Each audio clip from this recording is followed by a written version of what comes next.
খামেনির মৃত্যুতে নতুন আসা ইইউ নেতাদের শোক জানিয়েছেন প্রেসিডেন্ট পুতিন। সংকটের জন্মভূমির পাশে থাকতে দেশে ফিরছেন ইরানি নাগরিকরা। দুবাই বিমানবন্দর বন্ধ, বিকল্প রুটের সন্ধানে ইউরোপিয়ান পর্যটকরা।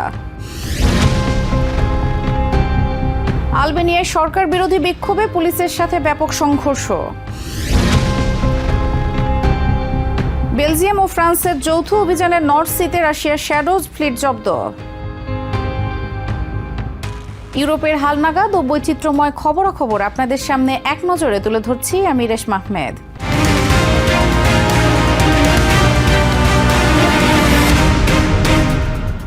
ইরানের সর্বোচ্চ নেতা আয়াতুল্লাহ আলী খামেনির মৃত্যুকে কেন্দ্র করে বিশ্ব রাজনীতিতে শুরু হয়েছে তীব্র বাকযুদ্ধ।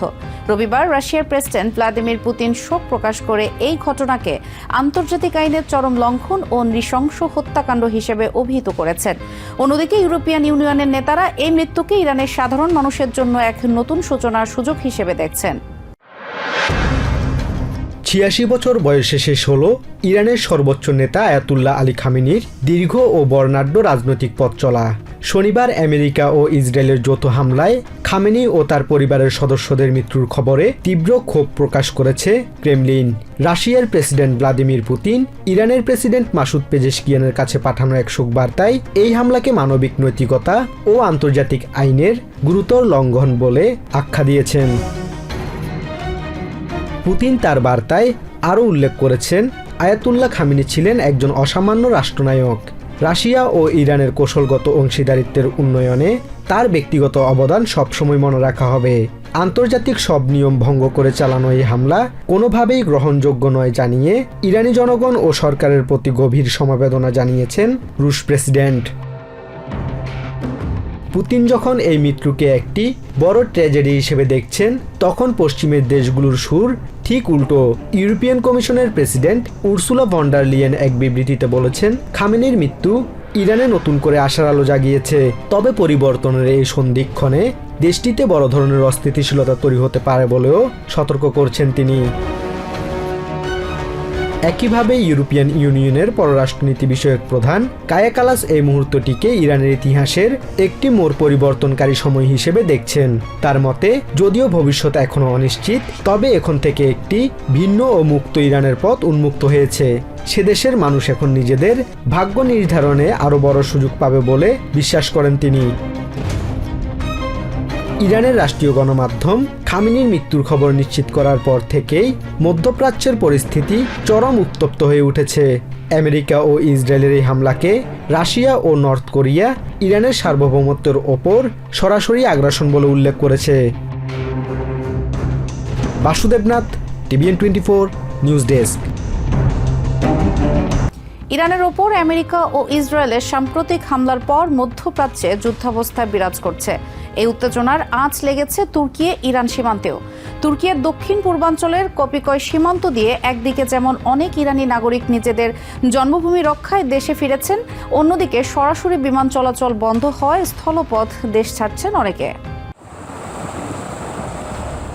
তুর্কির কাপিকয় সীমান্ত গেটে এখন অন্যরকম এক ব্যস্ততা। কারো হাতে ভারী ব্যাগ, কারো চোখে স্বজনদের জন্য উদ্বেগ।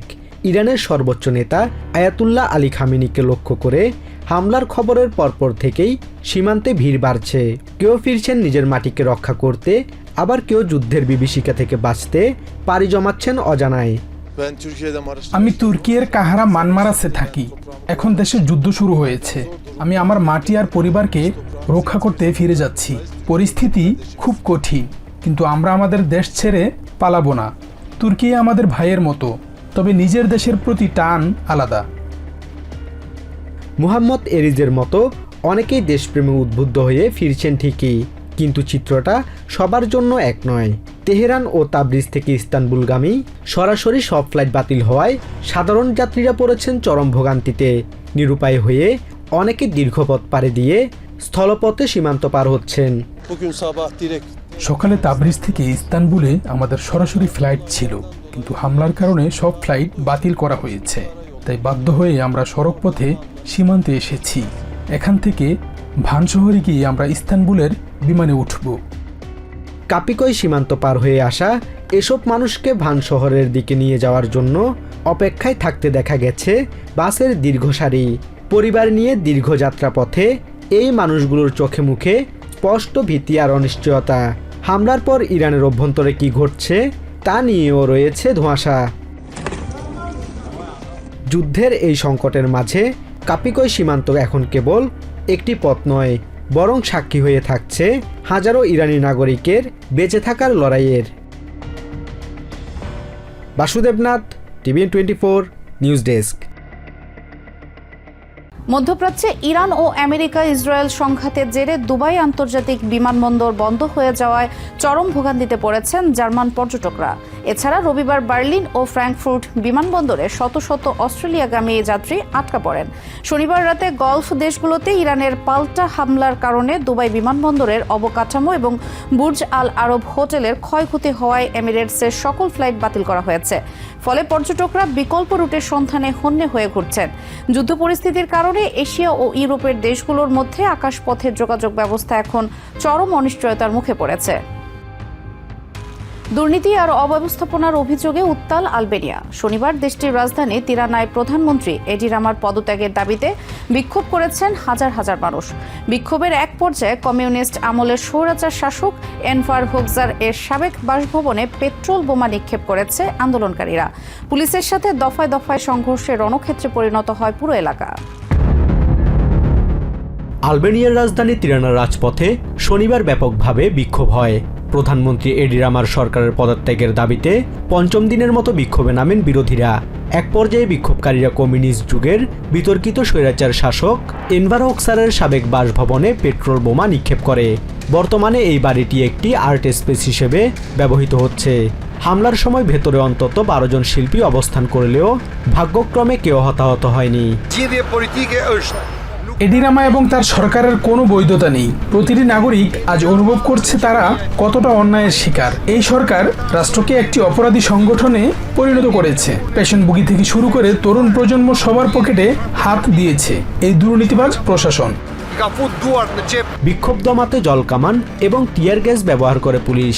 শহরের বিভিন্ন প্রান্তে ডাস্টবিনে আগুন ধরিয়ে ব্যারিকেড তৈরি করে বিক্ষোভকারীরা। গত ডিসেম্বর থেকে শুরু হওয়া এই বিক্ষোভের মূলে রয়েছে সরকারের উচ্চপদস্থ কর্মকর্তাদের বিরুদ্ধে দুর্নীতির অভিযোগ। সম্প্রতি প্রধানমন্ত্রীর সাবেক ডেপুটি বেলিন্ডা বাল্লুকুর বিরুদ্ধে 200 মিলিয়ন ইউরোর বেশি মূল্যের নির্মাণ চুক্তিতে অনিয়মের অভিযোগ উঠেছে। আগামী 5 মার্চ পার্লামেন্টে তার দায় মুক্তি বাতিলের কথা রয়েছে, যা তার গ্রেপ্তারের পথ প্রশস্ত করবে। তবে আন্দোলনকারীদের দাবি কেবল বরখাস্ত নয়, গোটা সরকারকেই পদত্যাগ করতে হবে। ইউরোপিয়ান ইউনিয়নে যোগদানের অপেক্ষায় থাকা আলবেনিয়ার জন্য এই অভ্যন্তরীণ রাজনৈতিক সংঘাত বর্তমানে একটি বড় চ্যালেঞ্জ হয়ে দাঁড়িয়েছে। Basudebnath, TVN24 news desk.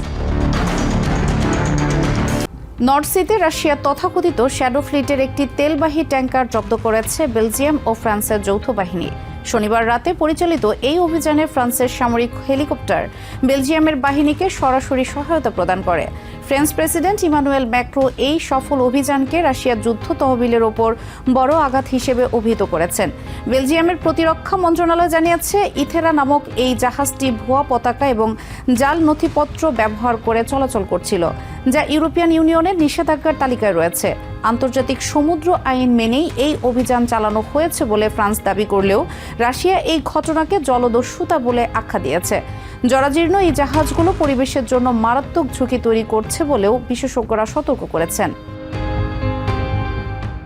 এক নজরে ইউরোপের আরও নানা খবর পেতে চোখ রাখুন TVN24 নিউজ নেটওয়ার্কের ইউটিউব ও ফেসবুক পেজে।